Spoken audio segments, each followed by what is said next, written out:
Ես ողջունում եմ ձեզ մեր Տեր Հիսուս Քրիստոսի անունով։ Տեր օրհնի ձեր օրը, լավ օր եմ մաղթում ձեզ։ Շարունակում ենք մեր խոսքի ծառայությունը։ Այսօր երրորդ մասն եմ խոսելու։ Եթե դու չես լսել առաջին երկրորդը, լավ կլինի լսես։ Խոսքիս թեման է Աստծո խոսքի հեղինակությունը։ Մեզ համար պիտի միայն Աստծո խոսքը լինի հեղինակություն, որպես հավատացյալներ։ Սիրելիներս,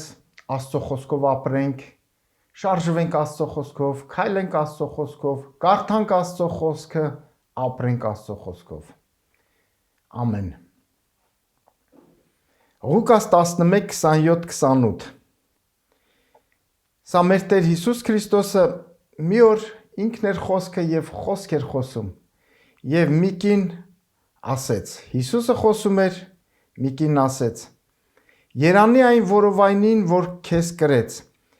եւ քեզ կատ տվողին։ Հիսուսի պատասխանը. Երանի այն, այո, երանի նրանց, որ Աստծո խոսքը լսում են եւ նրան պահում։ Սիրելիներս, երկուսն էլ երանի են, ով որ խոսեց, երանելի է, եւ ով որ լսեց, նորից երանելի է։ Մանավանդ, որ նրանք, ովքեր որ կպահեն այդ խոսքը։ Եկեք ես եւ դու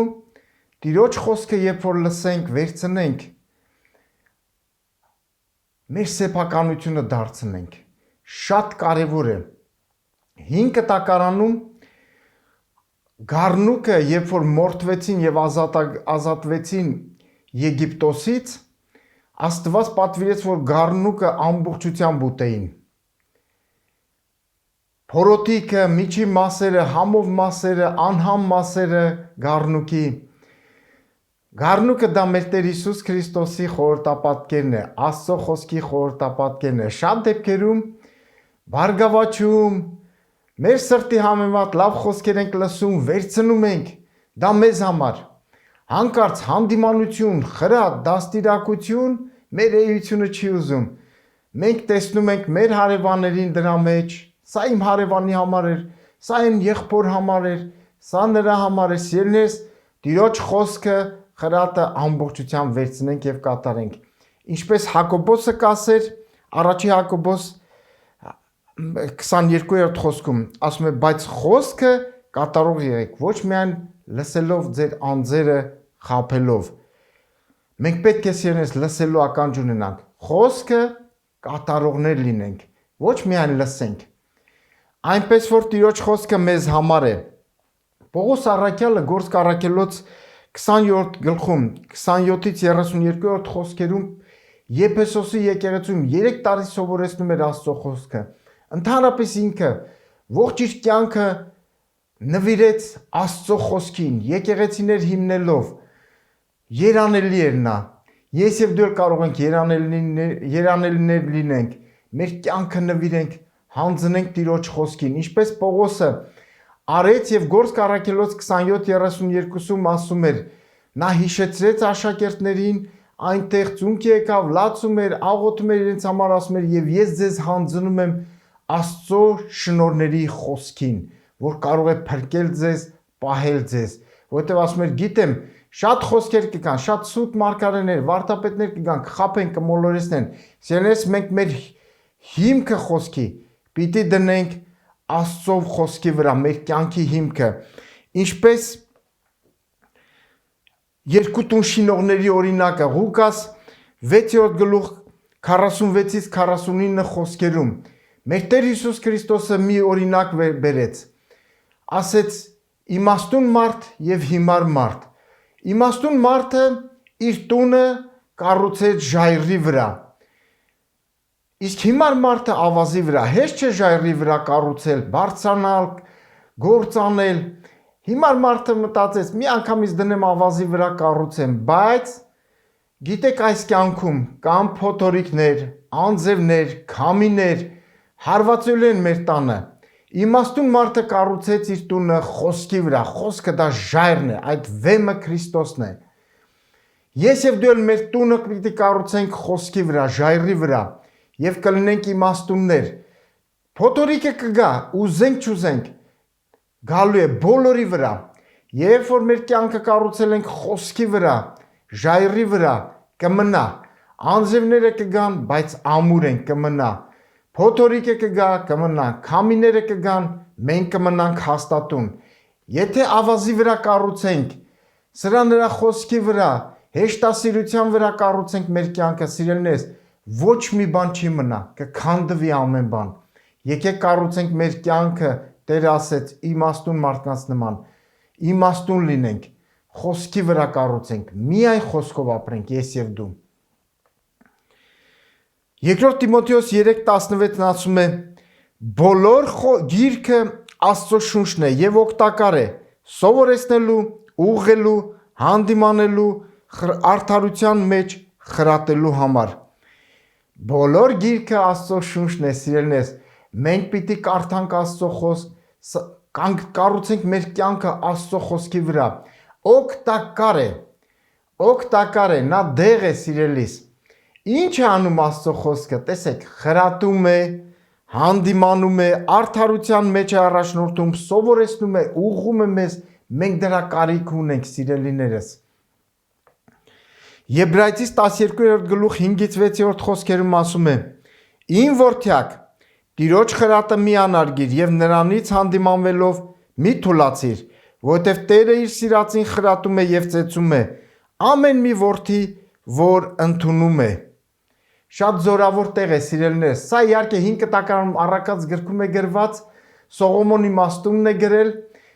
Տերը նրան իմաստություն տվեց։ Նա խնդրեց իմաստություն եւ Տերը տվեց։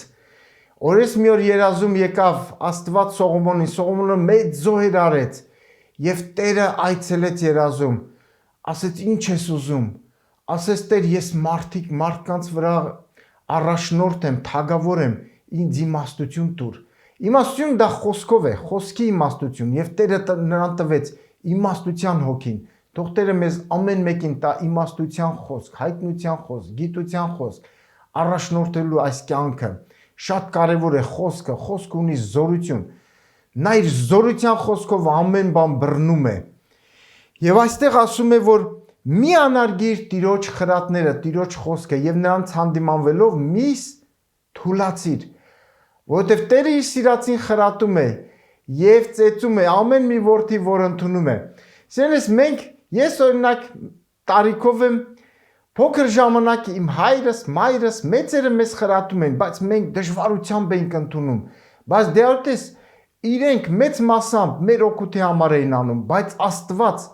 Աստծո խրատները ամբողջությամբ մեր օգուտի համար է։ Եկեք սիրենք Տիրոջ խրատները։ Այն ժամանակ Աստված մեզ հետ որպես որդիների կվերաբերվի։ Եթե մենք Տիրոջ խրատները անարգենք, Տիրոջ խոսքը գետնով անենք, Աստծո խոսքը գրված է գետին ընկաշ է, բայց մենք գետինը գցենք, անարգենք, Աստծո խոսքն ասում է դուք խորթ եք եւ ոչ թե որդիներ։ Եկեք սիրելի զավակների պես, ընտրյալ զավակների պես, սիրենք Տիրոջ խոսքը եւ կատարենք հաջորդ խոսքը Առակաց 4:20-23-ը։ Որդյակս, ուշադիր եղիր իմ խոսքերին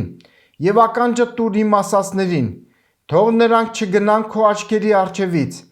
պահիր նրանց քո սրտի մեջ, որովհետև իմ խոսքերը կյանք են նրանց գտնողներին եւ նրանց մարմիններին բժշկություն։ Եվ 23-րդ խոսքն ասում է ամեն բանից առավել զգուշություն արա քո սրտին, որովհետև կյանքի աղբյուրները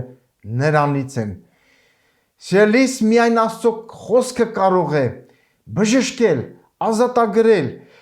հատկապես վիրավորված սրտերը, այս օրերի մեջ մենք գիտենք մեր ազգը ինչերի միջով անցավ, ինչ վիճակում է։ Սիրելիս, լուծումը միայն Աստծո խոսքի մեջ է։ Թե ինչու Աստծո խոսքը ինձ եւ քեզ խրատում, ուշադիր լինենք նրա խոսքերին։ Սիրելի քրիստոնյա ազգ, մեր ուշադրությունը պիտի նրա խոսքերին, մեր ականջը պիտի տանք նրա խոսքերին, նրանք մեր աչքերի առջևից երբեք ու երբեք պիտի չհեռանան, նրանք մենք պետք է պահենք մեր սրտի մեջ, մեր սրտի խորքում, մեր սրտում Աստծո խոսքը պիտի բնակվի։ Տերը մի խոսք ասեց, սրտից են դուրս գալիս ամեն խորհուրդներ։ Ինչ է դուրս գալիս մեր սրտից։ Հարց է առաջանում, թող Տիրոջ խոսքը դուրս գա մեր սրտից եւ բժշկի մարդկանց, կյանք տա մարդկանց։ Հաջորդ խոսքը Սաղմոս 119-105 խոսքը։ Քո խոսքը ճրագ է իմ ոտքերի համար եւ լույս իմ ճանապարհի համար։ Ինչ զորավոր խոսքեր։ Աստծո խոսքը ճրագ մեր ոտքերի համար եւ լույս մեր ճանապարհների համար թող լինի։ Այդ ժամանակ մենք լույսի մեջ կապրենք, լույսի մեջ քայլենք, խավարը մեր հետ գործ չունի։ Մենք խավարինը չենք, մենք լույսի որդիներն ենք, սիրելիներ, շատ կարևոր է, որ իր խոսքը միշտ լինի մեր ոտքերի առաջ։ Գնանք Տիրոջ խոսքով, ուր էլ որ գնանք,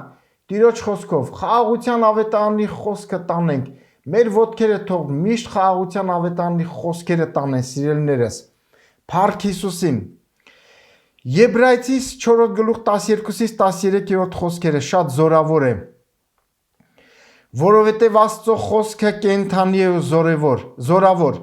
եւ ամեն երկսայրի սուրից էլ կտրուկ է, եւ թափանցում է, մինչև շունչի եւ հոգու, հոդվածների եւ ծուծի բաժանվելը, եւ քննող է սրտի մտքերը եւ խորհուրդները, եւ չկա մի արարած աներևույթ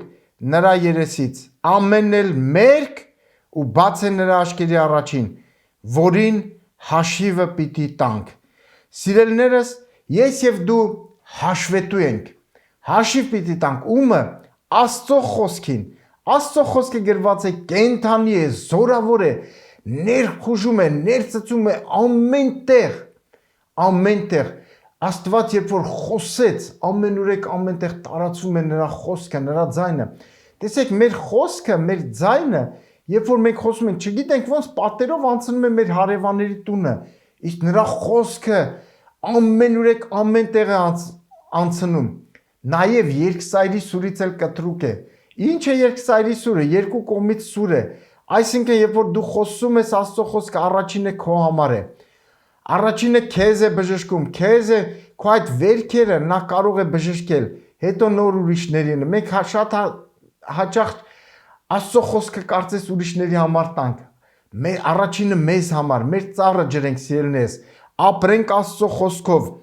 օգտագործենք Աստծո խոսքը։ Ինչպես Եփեսացիս 6-րդ գլուխ 10-ից 18-րդ խոսքերում խոսում է սպառազինության մասին եւ ամենակարևորը 17-րդ խոսքում ասում է հոգու սուրը, որ Աստծո խոսքն է, որ կտրում է, երկսայրի սուրից էլ կտրուկ է։ Նա հարվածում է նաև թշնամուն։ Նա կարող է հարվածել թշնամուն։ Վերջին խոսքը կարդամ եւ վերջացնեմ իմ այսօրվա ծառայությունը։ Վերցրեք, կատարեք։ Առաջի Պետրոս, առաջին գլուխ 23-րդ խոսքից։ Վերստին ծնված լինելով ոչ թե ապականության սերմից, այլ անապական սերմից,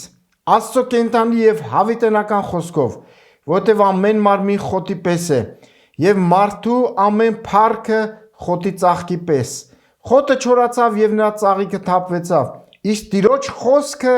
մնում է հավիտյան, եւ սա այն խոսքն է, որ ձեզ